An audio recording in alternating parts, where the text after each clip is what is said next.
Good evening all, I'm Diti Lamba with the Tuesday night edition of South Asian News. Welcome to Vision of Asia, presenting you the voice of our community.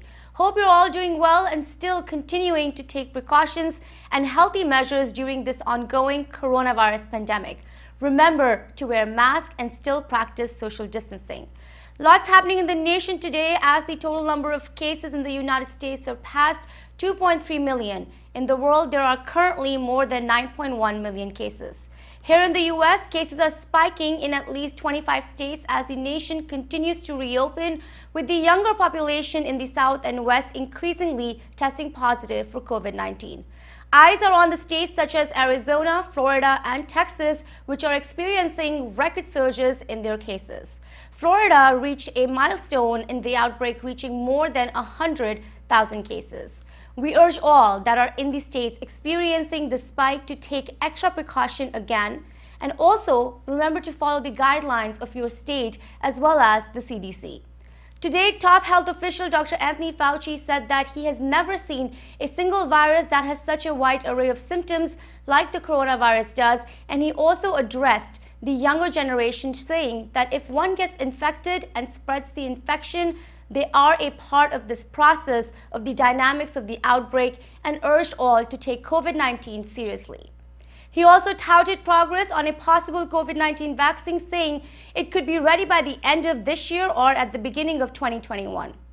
More on COVID-19 updates and relief efforts on the show tonight, along with our follow-up on the ongoing nationwide demonstrations against systemic racism, as well as police brutality, and a take on Supreme Court's recent historic ruling on DACA. Let's begin by taking a look at the headlines. ACLU New Jersey on systemic racism, Supreme Court's DACA ruling and COVID-19, featuring Executive Director Amol Sinha. GOPIO hosts virtual standoff to Consul General Sandeep Chakravorty, Consulate General of India, New York. Telugu Fine Arts Society and Lions Clubs distribute free grocery for COVID-19 relief, Edison, New Jersey. Time for a short break on Vision of Asia, Voice of the Community. Come right back to us.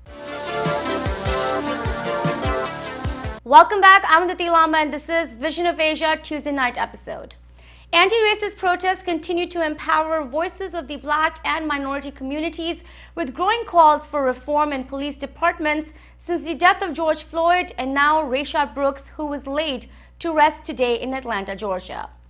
It's been nearly a month of these nationwide protests, which several states are stepping up now to make changes in their police departments. Today, we spoke with Executive Director of the American Civil Liberties Union, the ACLU New Jersey, Amol Sinha, bringing forth much insight into what's happening all across in terms of combating systemic racism, anti-Blackness and prejudice, and the ACLU solidarity and support for the movement Black Lives Matter.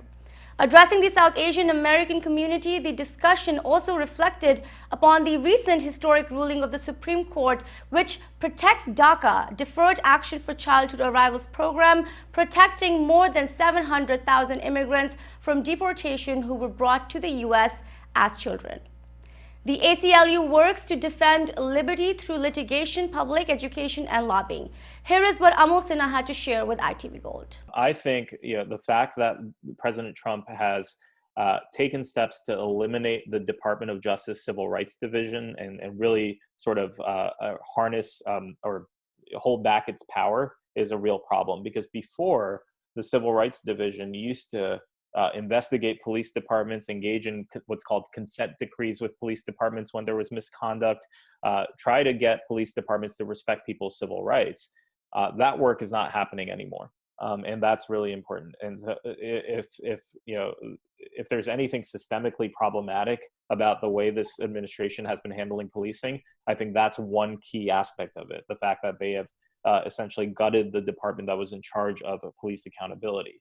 Other than that, I think Donald Trump's sort of rhetoric around race across this country is really problematic. Everything is nativist and racist and xenophobic. It doesn't only extend to immigrants. There's anti-Blackness, the way he's talking about the protesters who are peacefully protesting across this country. I think there is a lot of harm that the president has been perpetuating because of his views on race and the way he views Black people in particular in the United States. As for New Jersey, I think we have a real opportunity here in our state. Look, New Jersey is one of the most diverse states in the country. We have the greatest proportion of South Asians in this country in terms of our population size. And I think it's a real opportunity for a diverse coalition to form to speak out on all of these issues.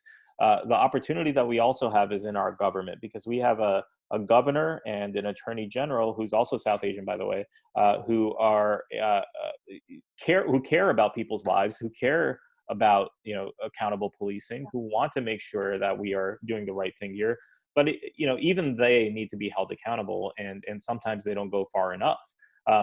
We saw recently that the attorney general announced a few accountability measures in New Jersey, including some limited transparency to make sure that we get the names of officers who are disciplined for serious misconduct.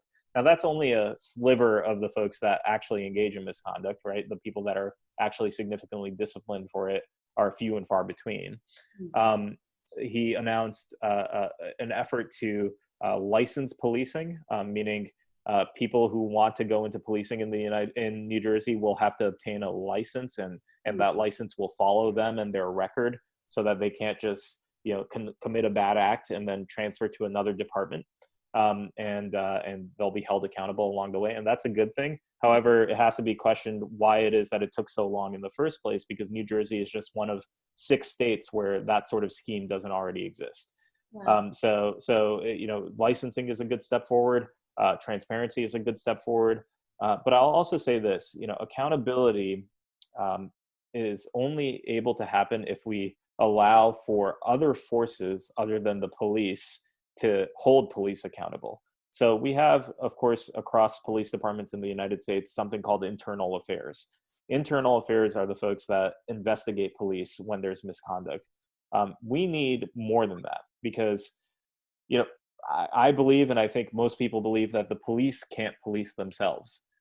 What we need is civilian oversight over policing, where non-police officers, advocacy groups, community members are in charge of oversight over misconduct over police departments. And the attorney general in our state has taken the position that that's something that's not necessary in our state, or shouldn't exist to the full extent that it could potentially exist in. And that's a real problem, and something that we hope to address.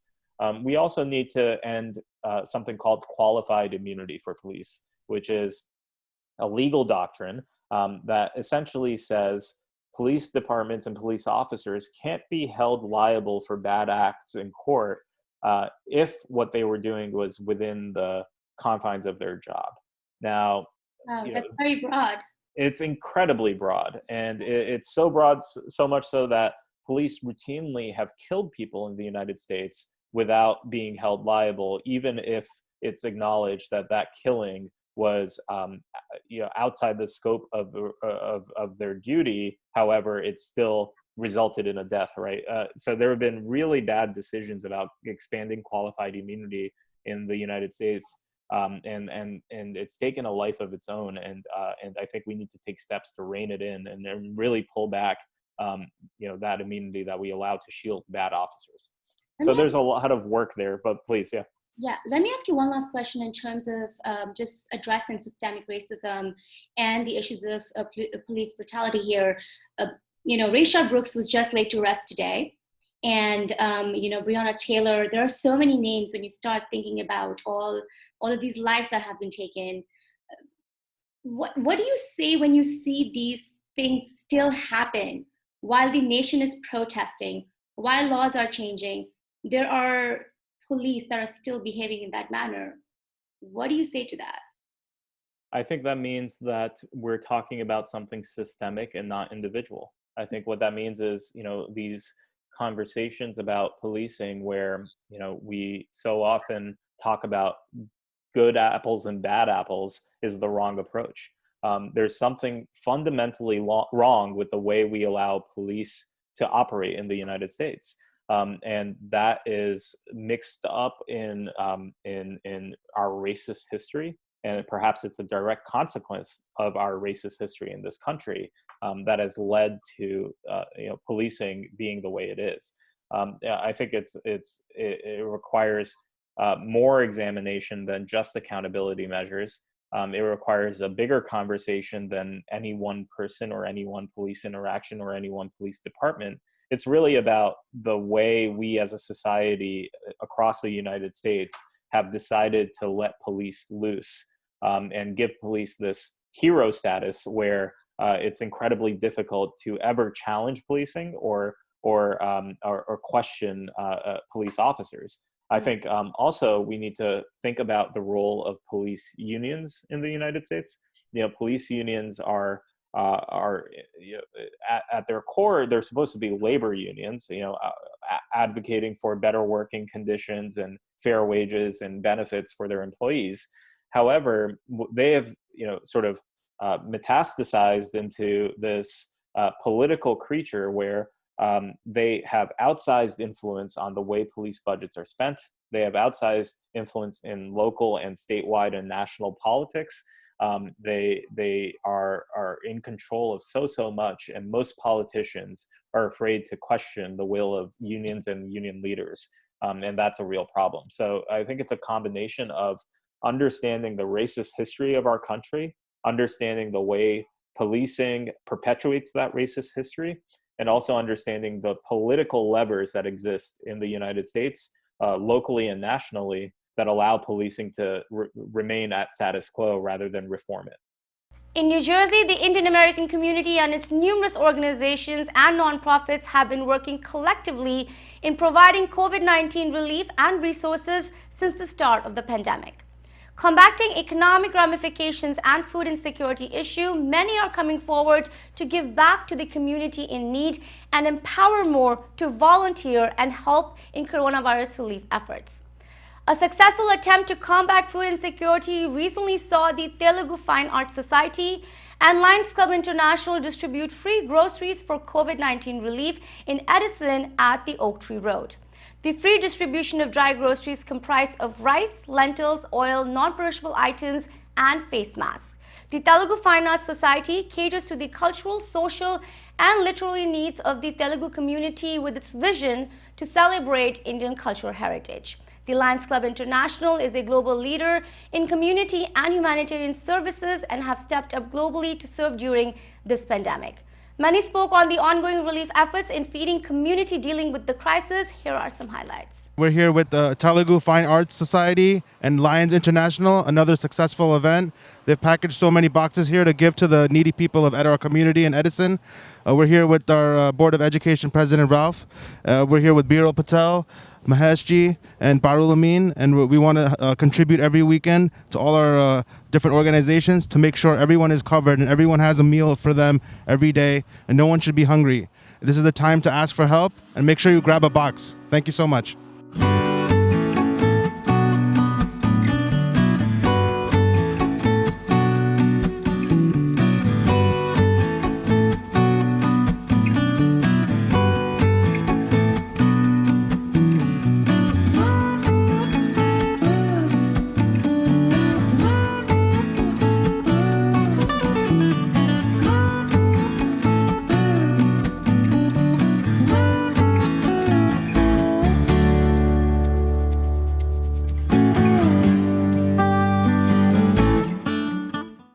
On behalf of the Board of Education and the entire community, I would like to thank the Lions Club and everyone here today on feeding our community. This is one way of bringing everyone together as one community. They do a great job. I've been out here a few weekends already, and the Board of Education and every board member and administrator appreciate everything they're doing for our whole community here in Edison. Thank you very much. Hello, we are here today because the Lions and Telugu Fine Arts Society are distributing grocery in a box, very well organized. That's what I would start with. A lot of groceries in a box to so many people in need. One thing I would say is Lions have been doing this generous efforts. Lions have been doing these efforts from a few months now. They have been distributing food to so many people on a daily basis. Mahesh Chitnis, he has been driving all the way to Morganville, coming to Edison, and is just helping us distribute food to so many people in need. That's amazing. all the Lions volunteers that we see here. They have done amazing work to fill up these boxes and distribute the groceries. Everything that Lions have been doing for this pandemic is truly inspirational. Thank you so much to Lions and Telugu Fine Arts Society, and thank you so much everyone who has came here to help the community in need.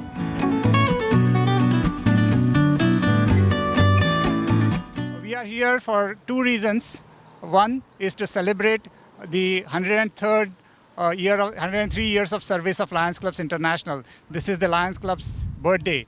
And our collaboration with the Telugu Fine Arts Society, who is involved into the community service beyond just the fine arts. So they've supported us today to bring in groceries, pack them, and distribute them to the needy who are really suffering during this COVID epidemic. We thank the Telugu Fine Arts Society. We thank several local leaders here like Raj Pandya and Nilesh Dusundi and Parul Patel and Parul Amin and Biral Patel, who helped us to reach out to people to bring them in here and distribute the groceries today. It's time for a short break on Vision of Asia, Voice of the Community. We'll be right back. And welcome back. This is Vision of Asia, Voice of the Community, and I am Aditi Lamba. This is the South Asian news segment promoting voices of our community, their accomplishments and efforts. On that, recently, the Global Organization of People of Indian Origin hosted a virtual send-off event to honor Consul General of India, New York, Sandeep Chakravorty. The Consul General's tenure at the Indian Consulate is coming to an end after serving the Indian American community successfully for over 3 years. He will be returning back to New Delhi. A member of the Indian Foreign Service, Consul General Sandeep Chakravorty expressed gratitude to the Indian American community and leaders of GOPIO at the virtual send-off event, and also spoke on the programs of the Indian Consulate during the ongoing COVID-19 pandemic, from Pramit Helpline to Vande Bharat mission. Also addressing the virtual session was ITV Gold Parekh Media's chairman, Padma Shri Dr. Sudhir Parekh, who also commended the works and impactful changes made by Consul General Sandeep Chakravorty. Friends, I know I express the feeling of all those present here when I say I have mixed feeling on this occasion. Sandeep ji, while we are happy to see you go back to India at a higher position in the Ministry of External Affairs, we will miss you here very much.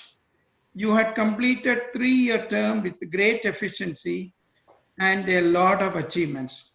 There were many new initiatives you started, such as community interactive meetings, India lecture series, Pramit, which has made easy for people to get info or status of one's application. In fact, this software developed by your team should be adopted in all Indian missions.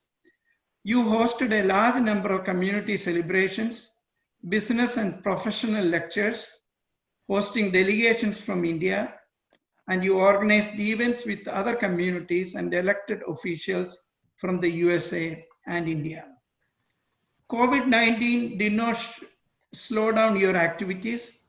In fact, during the COVID period, you had increased your activities through virtual meetings, even hosting several lectures and musical evenings, and hosting a virtual play. I want to thank him for being such a genuine and proactive CG. India must be very proud of this dynamic young man who handled the most challenging time in anyone's career, the COVID-19 pandemic, with the skill that cannot be developed only in the training, but rather is acquired by the being just a good human being. Ambassador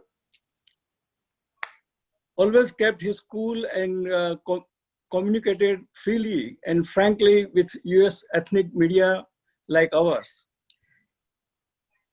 He only gave he gave interviews to all the various publications as well as ITV channel to reassure the Indian living here on how to navigate their ways through the problem caused by the pandemic. In India, here in India, and help thousands of Indians to travel back home and also assisted hundreds of students in trouble.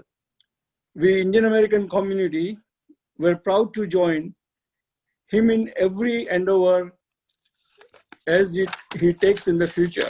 You have been the unique and one of the best. My pranam and my namaskar. It is my great honor to say thanks for all the amazing services, all services you have offered to the community in New York in a unique way during your stay. You open your doors to the community for many services, indeed, education, music, but my special mention is during the COVID virus, when people were so nervous and confused, needed some help, you came forward in a unique way. You arranged many webinar lectures, Zoom lectures to make awareness to all the community how to protect themselves. You encourage them to live and follow the rules, which made them so comfortable, and they are so much grateful to the community. My tenure has been cut short in a way by 4 months of COVID, actually. In fact, I had some other plans for the last 4 months, and these 4 months have been very, very difficult and trying and testing, and we have lost many friends and people and partners, you know. And here I would like to take the name of Ramesh Patel, who many of you know personally and worked with him presently or in the past, and we lost him to COVID. We lost some friends in the media and others. So it has not, COVID has not come and gone without creating permanent scars and impact on our lives. And I hope what Harbachan Singh ji was saying proves to be untrue. You know, we don't want 70% of the population to be infected by COVID. But what I must say is that we stuck together, and I worked with many of you to do events, and Asha ji was mentioning the dental event, and then we did an event with students. Then of course GOPIO helped us to bring Mr. Shiv Khera. We had an event with all GOPIO members, I remember, then with Milan and with other organizations. So what I liked was we didn't let COVID get all over us. We stood up and we fought it, and everyone fought in different ways. Our health professionals were in the forefront, but I think others also supported. And you know, GOPIO itself has done a lot of work in reaching out to the communities and giving masks and food and other support. And I want to thank you also for helping many Indians who were stranded, and many members of GOPIO provided help, and we reached out to you. So that was a very notable work done by GOPIO. I would just like to say that you know, when GOPIO is a pioneering community organization. I remember when I joined the Foreign Service in 1996, I used to get this GOPIO newsletter, and it used to come from California. And till a few months back, I used to get that newsletter. And Mr. Abraham, who used to bring that out? We lost him recently. Well, I am the editor of it, and it used to be forwarded by Mr. Inder Singh. Inder Singh, yes, Inder Singh, yes. Probably so we lost Mr. Inder Singh last year, I think. Yeah, it was because I remember it used to come from. So I used to wonder, what is this GOPIO? You know, Inder Singh GOPIO. And wherever I served before, I never got a chance to meet with GOPIO. And then when I came here and I met all of you, then I could immediately go back to my initial days in the Foreign Service and relate that, you know, oh my God, this organization was there, and you have done really pioneering work. You know, the whole work on PIOs and OCI was a great deal of that is the result of original thinking by GOPIO. But I just want to say is that as the world is changing and as there are new challenges, Dr. Abraham mentioned something. I don't want to repeat that, but I think these are challenges where we, India as a country, and Indians as a whole have to take up and confront. We have done admirably, but I think the challenging days are ahead, and we will lean on you, and we will reach out to you for your support, and I'm sure you will extend the same support to my successor and my team. which we have here in the consulate. This wraps up our show for the night. Remember to send us your suggestions and get your voices and organizations on our show. Email us on events@itvgold.com or follow us on Facebook @itvgold. You can also now subscribe to our YouTube channel to watch many of our popular shows for free. Thank you for joining us tonight. This is Vision of Asia and I am Aditi Lamba. Take care and be well.